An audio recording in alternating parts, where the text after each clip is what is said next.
If you want to get to the Strip from the airport, you really have 4 options that people usually use. You have the bus, taxi, rideshare like Uber and Lyft, and a limo service. The bus is the cheapest option. There's 3 routes that go to the airport. The route that you want to get on is called the Centennial Express, or CX for short. There's 2 terminals at Mccarran Airport. It's Terminal 1, Terminal 3. Both have bus stops located right outside their baggage claim. The CX stops on the Strip right by New York, New York. If your hotel is too far from there, you'd want to walk over to the Deuce stop and take the Deuce to your hotel. Here's the prices for the bus. The price really becomes cheap if you plan to use it for the next few days once you get onto the Strip.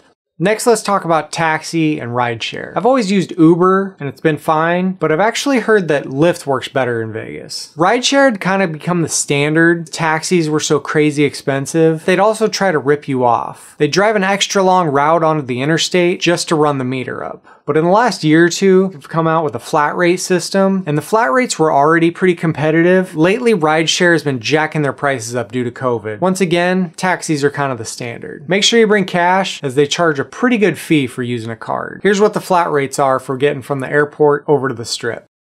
The next option is the limo service. They run about $75 to $100 to get from the airport to the Strip. But if you have 5 people in your group, that might actually be cheaper than taking 2 taxis. They also offer Teslas and SUVs, and those run about 50 bucks. Usually people make reservations, but another option is to not make a reservation. I've never tried it, but I've heard there's pretty much always limos available behind the taxi line, and those limo drivers are sitting there with nothing to do, so they'll take anything they can get. I've heard people say about 50 bucks you can get a ride over the Strip. If you want to check out the next video up here, we're going to talk about everything that you need to know for riding the Deuce once you get onto the Strip. Thanks for watching.